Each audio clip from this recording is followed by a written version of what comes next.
एक तरफ राम रहीम के प्रति कानून इतना उदार दिख रहा है, तो उधर ये देखना जरूरी है कि देश की जेलों में बंद बाकी कैदियों का हाल क्या है। उनमें भी विचाराधीन कैदी किस हाल में है।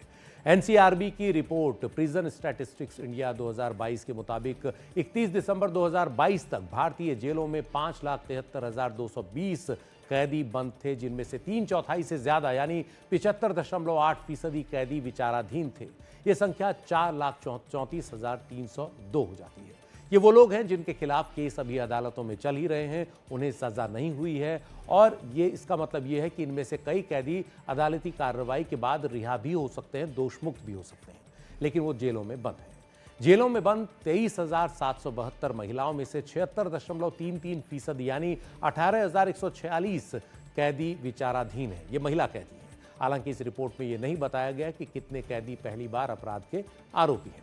31 दिसंबर 2022 तक के आंकड़ों के मुताबिक विचाराधीन कैदियों में से 8.6% ऐसे हैं जो 3 साल से ज्यादा समय से जेल में हैं। 1 से 2 साल तक जेल में कैद विचाराधीन कैदियों की तादाद 63,502 थी। 2 से 3 साल तक जेल में कैद विचाराधीन कैदियों की तादाद 33,980 थी। 3 से 5 साल तक जेल में कैद विचाराधीन कैदियों की तादाद 25,869 थी, और 5 साल से ज्यादा समय तक जेल में कैद विचाराधीन कैदियों की तादाद 11,448 थी। हालांकि पिछले साल नवंबर को संविधान दिवस के मौके पर गृह मंत्री अमित शाह ने कहा था कि जिन विचाराधीन कैदियों ने किसी अपराध के लिए निर्धारित अधिकतम सजा का 1/3 से अधिक जेलों में बिता दिया है, उन्हें रिहा कर दिया जाएगा। गृह मंत्री अमित शाह ने भारतीय नागरिक सुरक्षा संहिता में पहली बार अपराध करने वालों के लिए जमानत में नरमी का जिक्र करते हुए ये बात कही थी। इस सिलसिले में भारतीय नागरिक सुरक्षा संहिता का सेक्शन 479 कहता है कि यदि कोई कैदी मृत्यु या आजीवन कारावास जैसे अपराधों का आरोपी नहीं है तो उसे जमानत पर रिहा कर दिया जाना चाहिए, अगर उसने संबंधित अपराध के लिए तय अधिकतम सजा का आधा समय कैद में बिता दिया है।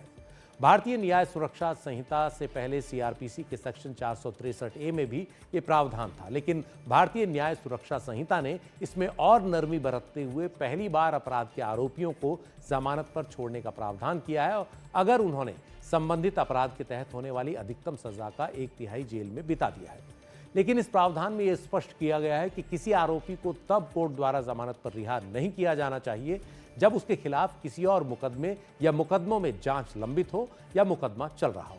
सुप्रीम कोर्ट यह भी साफ कर चुका है कि बीएनएसएस का सेक्शन 479 रिट्रोस्पेक्टिवली लागू होगा उन मामलों में भी जो 1 जुलाई 2024 से भारतीय न्याय सुरक्षा संहिता के लागू होने से पहले के हैं।